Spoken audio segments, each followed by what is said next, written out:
Mga kapatid sa pananampalatayang Islam, mga alipin ni Allah, pinapayuhan ko kayo gayon din ng aking sarili. Nakatakutan natin si Allah subhanahu wa ta'ala dahil sinabi niya sa kanyang dakilang aklat, o mga nanampalataya, katakutan ninyo si Allah ng tunay na pagkatakot at huwag kayong mamamatay liban na lamang na kayo ay mga Muslim. Mga kapatid sa pananampalatayang Islam, tunay na ang ating isinasabuhay na ito, ang Islam ay hindi lamang relihiyon. Hindi lamang ito relihiyon sa limitadong pagkakaunawa rito ng mga tao. Para sa ating mga Muslim, ang salitang din ay nangangahulugang kumpletong sistema ng pamumuhay. Dahil tayo mga Muslim, ang Islam ay hindi lamang natin isinasabuhay sa loob ng mga masjid, hindi lamang natin ito isinasabuhay sa ating mga gawaing pagsamba, sa ating mga pagdarasal at iba pa. Ito ay sinasabuhay din natin kahit sa pakikitungo natin sa ating kapwa. Ang ating relihiyon, alhamdulillah, ito ay naggagabay sa tao tungo sa mabuting pakikitungo niya sa kanyang Panginoon unang-una, sa kanyang sarili bilang pangalawa, at pangatlo nga ay sa ating mga kapwa-tao at iba pang mga nilikha ni Allah subhanahu wa ta'ala. Mga kapatid sa pananampalatayang Islam, si Propeta Muhammad sallallahu alaihi wasallam ay pinuri ni Allah subhanahu wa ta'ala sa iba't ibang mga paraan ng pagkakapuri sa kanya. Subalit, ang pinakadakila sa mga pagpuri na ito, ang sinabi ni Allah subhanahu wa ta'ala, wa innaka la'ala khuluqin adhim. Tunay na ikaw, Muhammad sallallahu alaihi wasallam, ay nasa mataas na antas ng asal. Ng asal na ito ni Propeta Muhammad sallallahu alaihi wasallam na pinuri ni Allah subhanahu wa ta'ala sa kanya, hindi lang ito asal ni Propeta Muhammad sallallahu alaihi wasallam kung paano siya nakitungo sa kanyang kapwa. Ito ay asal din niya higit sa lahat sa kanyang Panginoon at asal niya sa kanyang sarili. Dahil maaring ang tao ay hindi lamang nagiging masama sa kanyang pakikitungo sa kanyang kapwa-tao. Maaring siya ay nagiging masama rin sa pakikitungo sa kanyang Panginoon sa pamagitan ng shirk at kufur. At syempre, maaring siya ay nagiging masama rin sa pakikitungo sa kanyang sarili sa pamagitan ng dulmun nafs, sa pamagitan ng panlilinlang sa kanyang sarili, sa pagkakasadlak sa mga kasalanan ng tao. Tuwing nang siya ay gumagawa ng kasalanan, ang pinakapinipinsala niya ay ang kanyang sarili. At syempre ito ay tinatawag na dulmun nafs, pang-aapi o pandaraya ng tao sa kanyang sarili, dahil madalas sa mga taong nagkakasala, nakakaisip sila ng dahilan, nakakaisip sila ng justification kung paano nila magagawa na pangatwiranan ang kasalanan na ito, na ginagawa nila itong katanggap-tanggap para sa kanilang mga sarili. Mayroong mga tao na mga mandurugas, mga manloloko, iniisip nila may karapatan silang manloko at mandugas dahil sila ay dinugas din naman. Gumaganti lang sila, o kaya kinukuha lang nila, binabawi lamang nila ang mga nawala sa kanila. Ito ay maling katwiran at hindi maaaring pangahawakan ng sino mang nananampalataya kay Allah sa kabilang buhay. At yun din mayroong mga tao na may iba't iba pang mga pangangatwiran sa kanilang mga kasamaan.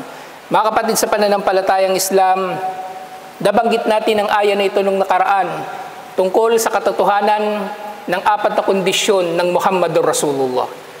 Na ang pagiging propeta ni Propeta Muhammad sallallahu alaihi wasallam ay hindi lamang sa paggaya sa kanyang ugali, ito higit sa lahat ay paggaya sa kanyang paninindigan. Dahil ang ugali ni Propeta Muhammad sallallahu alaihi wasallam ay hindi lamang limitado sa kanyang pagiging mapagbigay, sa kanyang pagiging makatotohanan, sa kanyang pagiging matulungin. Ang pinakamabuti sa lahat ng ugali ni Propeta Muhammad sallallahu alaihi wasallam ay ang paninindigan sa katarungan, sa katotohanan, at hindi siya tumanggap ng anuman liban pa rito bilang kanyang magiging ugali o pamantayan sa pamumuhay. Mga kapatid sa pananampalatayang Islam, ang aya na ito ay binanggit ni Allah subhanahu wa ta'ala, wa innaka la'ala khuluqin adhim, bilang pagpapatibay na ang relihiyon na ito ay nagtagumpay din sa pamagitan ng ugali ni Propeta Muhammad sallallahu alaihi wasallam. At sa napakaraming mga naiulat sa mga hadith, sa pag-aaral natin sa talambuhay ni Propeta Muhammad sallallahu alaihi wasallam sa sira, na pagtibay natin ng marami sa mga hindi Muslim, maraming mga hindi mananampalataya nung kanyang kapanahunan, nagustuhan nila ang Islam dahil sa ugali ni Propeta Muhammad sallallahu alaihi wasallam. So ganoon din tayo, kung ninanais natin na magtatagumpay ang relihiyon na ito, marapat na magkaroon tayo ng ugali ni Propeta Muhammad sallallahu alaihi wasallam. Ugali ni Propeta Muhammad sallallahu alaihi wasallam ayon sa mga napagtibay na ugali nga niya. Hindi yaong gawa-gawa lamang ng mga tao. Katulad ng mga ligaw na sekta, sila ay masyadong nagbibigay diin sa kabaitan na para bang ginawa na itong pangunahing bahagi ng relihiyon. Ginawa na nila ang kabaitan na inaangkin nila bilang pangunahing katangian ng mananampalataya. Ipinagbabawal nila ang magagalit. Ipinagbabawal nila na ang tao ay maninindigan sa katotohanan at tatanggapin ng tao lahat na lamang ng tao kahit yung mga maling katuruan. Hindi ito mula sa ugali ni Propeta Muhammad sallallahu alaihi wasallam. Si Propeta Muhammad sallallahu alaihi wasallam na pagtibay na siya nga ay merong mataas na antas ng mabuting asal. Subalit ang mabuting asal na ito ni Propeta Muhammad sallallahu alaihi wasallam, kumbaga sa pamantayan ng tao ay merong hangganan. Si Propeta Muhammad sallallahu alaihi wasallam ay malumanay. Si Propeta Muhammad sallallahu alaihi wasallam ay mapagbigay. Si Propeta Muhammad sallallahu alaihi wasallam ay mabait. Oo. Pero kapag nalalabag ang karapatan ni Allah subhanahu wa ta'ala, makikita natin na namumula ang kanyang mukha sa galit at talagang iniuutos niya ang kabutihan at ipinagbabawal ang kasamaan. At tunay na sa mga kabutihan, ang pinakamabuting kabutihan ay ang tauhid at ang pinakamasamang kasamaan ay ang shirk. Mga kapatid sa pananampalatayang Islam, marapat na nauunawaan ng tao ng tamang pag-unawa ang mabuting asal. Ang pamantayan natin ng mabuting asal ay ang asal ni Propeta Muhammad sallallahu alaihi wasallam. Hindi yung sariling pamantayan ng mga tao na sila ay mayroong mga pamantayan lamang na ganito kapag ang mabuting asal ay pabor para sa kanila. Subalit, kung ito ay lalabag na sa karapatan ng kanilang kapwa-tao, wala silang pakialam dito. Pero naggugumalit sila kapag ang karapatan nila naman ang nasasagasaan. Mga kapatid sa pananampalatayang Islam, wa innaka la'ala khuluqin azim. Tunay na ikaw Muhammad sallallahu alaihi wasallam ay nasa mataas na antas ng mabuting asal. Ito ay bilang pagpapatunay na ang relihiyon natin ay nagpapahalaga rin sa ating mga asal, alhamdulillah. At tunay nga na sa relihiyon na ito, katulad ng kung paanong pinagbibigyan diin ang ikhlas at ang mutabaa bilang dalawang kondisyon kung paanong matatanggap ang ating mga mabubuting gawain, ang ating mga mabubuting asal ay dapat nakaugat din sa ikhlas at mutabaa. Hindi maaari na ang tao ay magkakaroon ng pagpapakita ng mabuting asal sa kanyang kapwa-tao na hindi naman ito ikhlas o hindi ito dalisay sa kanyang layunin na para sa kaluguran ni Allah subhanahu wa ta'ala. Dahil maaring ang tao ay magpapakita ng kabutihan sa mga tao na meron siyang pakikinabangan, subalit hindi naman siya nagiging makatarungan sa mga tao na wala siyang pakikinabangan. Siyempre, ang pagsunod sa sunna ni Propeta Muhammad sallallahu alaihi wasallam ayon sa kung ano ang naiulat sa sunna na ugali ni Propeta Muhammad sallallahu alaihi wasallam na siyang pamantayan natin kung paanong magkakaroon o masusukat o matutukoy ng tao nga ay naging mahusay o mabuti sa kanyang ugali o sa kanyang asal. Mga kapatid sa pananampalatayang Islam, sa panahon natin ngayon, napakarami na ang nagsasalita tungkol sa mga bagay-bagay, lalong-lalo na sa katuruan sa Islam. At ang magandang asal ay isang bagay na inilalagay na ng mga tao rito ang kanilang mga opinyon, kanya-kanya nilang mga kuro-kuro na hindi dapat ganito ang Muslim. Mga kapatid sa pananampalatayang Islam, si Propeta Muhammad sallallahu alaihi wasallam, sinabi nga ni Allah, innaka la'ala khuluqin azim, ikaw ay nasa mataas na antas ng mabuting asal. Si Propeta Muhammad sallallahu alaihi wasallam ay naninindigan sa katotohanan sa kabila ng kanyang pagiging malumanay sa kanyang natural na ugali. Mga kapatid sa pananampalatayang Islam, ang paninindigan sa katotohanan ay hindi kasamaang ugali kailanman. Ang paninindigan natin na hindi mahaluan ng bid'ah ang ating pamayanan o ang paninindigan natin na hindi tayo uupo o makikisama ng maluwag na pakikisama sa mga ligaw na sekta ay hindi kasamaang asal. At hindi rin namang totoo ang kabaligtaran nito. Nang tao ay nagpapakita lamang ng mabuting asal doon sa mga tao na nasa ligaw na mga sekta, kaya siya nakikipag-usap sa kanila o kaya ay umuupo na kasama nila. Mga kapatid sa pananampalatayang Islam, kung tunay na nauunawaan ng tao ang ugali na ito ni Propeta Muhammad sallallahu alaihi wasallam ay tunay ngang napakainam. Pero yun nga, napakasamang balita, mga kapatid sa pananampalatayang Islam.